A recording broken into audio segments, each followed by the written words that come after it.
Hey guys, welcome back to a new video, and today we're talking about synthesis. So, we've already talked about earlier in this quarter about the process of analysis, that how we really start to get to those really juicy whys and hows, you've got to start very small. It's like Melinda May eating the whale.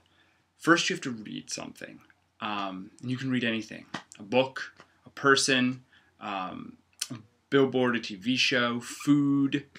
You read it. You just, what am I taking in from the world? But just because you read something does not mean you comprehend it. I think of Fun Home. You can read that book again and again and again. And that doesn't necessarily mean you comprehend it at first blush. So first you read, then you comprehend, and then the next step is you summarize. You distill what it really says down into its like purest idea, its purest form. Reading, comprehending, and then summarize gets us to analysis. Analysis is a big step after the first three. The first three are pretty much just systems of digestion. Can you take in ideas from the outside world? Read. Can you really understand those ideas from the outside world? Comprehend. And lastly, can you really distill those ideas into their purest form? Summarize. After all that digestion of ideas, you start idea generating. Analysis is really the first step in the higher order thinking skills of idea creation. And that's where you start asking why and how about these things in the world. And then you forward your own ideas about it. Synthesis is the next step up past analysis. And we really are getting into like the tippy top tier of higher order thinking skills. It's just idea creation. Analysis is idea creation, and then synthesis is like double analysis.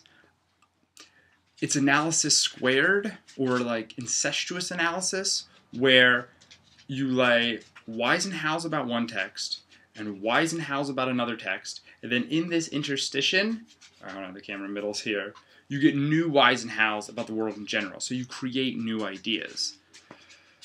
So I'm going to show you a little thing I drew because I didn't have a whiteboard.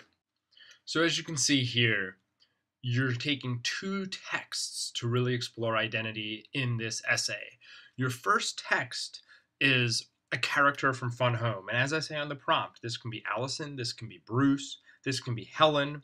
You could do the entire Bechdel family dynamic, or you can do interpersonal relationship identity, like the identity of the relationship between Allison and her father, or Allison and her mother, or Bruce and Helen's dynamic, any of that, any identity in the comic book Fun Home. And you're going to read, comprehend, summarize, and analyze that. That's pretty much what we did with Persepolis and Spider-Man. You take one textual character from the comic book and you get to the point where you are asking whys and hows about that character's identity. But then you're going to look at one of the literary references from the comic book Fun Home. And Allison discusses Proust and Joyce, Greek myth, Albert Camus, Oscar Wilde, Colette, tons of folk.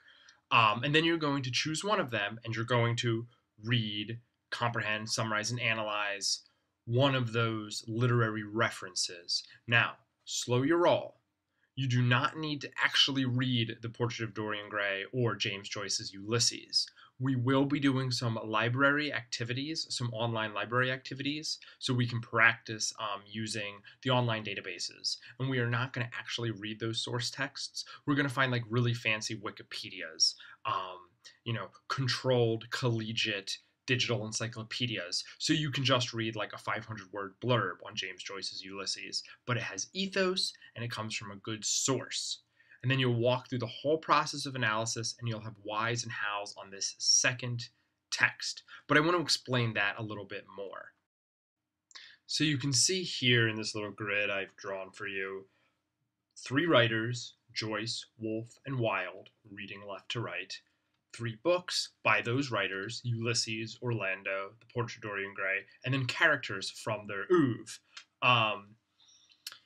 And they don't all have to be together, right? But I have that arrow from Joyce. When you choose a literary reference to analyze and then contribute to your exploration of identity, I want you to stick to one person. So you can do Joyce the author, and then you can do really any book Joyce wrote. You can do Ulysses, The Portrait of an Artist as a Young Man, Finnegan's Wake. You can use any of Joyce's characters, Leopold Bloom or Stephen Dedalus. And as long as you stay within the universe of Joyce's brain, you're fine. You can then blend that into Allison or Bruce or Helen. Because all of that came from Joyce's kind of, complex and varied sense of self. Same thing with Woolf. If you're going to use Woolf as your literary reference, stick to everything she wrote, her characters, her novels, her plays. This is what I don't want you to do. I don't want you to say, oh, I'm going to compare Allison and Bruce's relationship as a father and child to a little bit of James Joyce and his personal life to his father, but then also some of the themes that Virginia Woolf really chews on in Orlando about the mutability and gender, and then also the character Mrs. Dalloway about how she felt like she wasn't doing anything, and that's kind of like Bruce. Yeah, that'll be a really good essay. That muddies the pool. Don't blend Woolf's universe with Joyce's universe. Stick to one literary gravity. Joyce, his works, his characters, Woolf, her works, or her characters. Don't cross those lines. Just wanted to show you what not to do. I want you to stay within a literary gravity.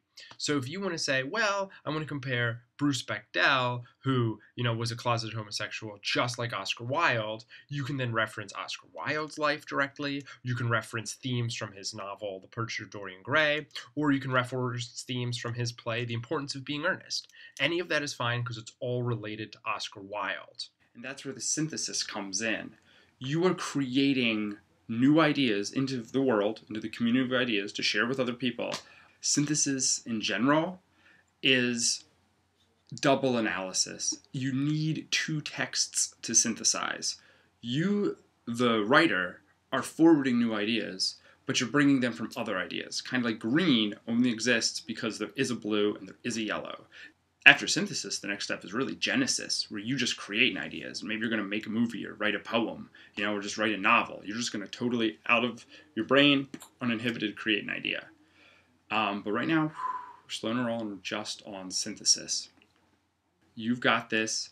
If you have any questions, make sure you email me, and I can help you better develop your synthesis essay. Hopefully, you're good to go. Rock on.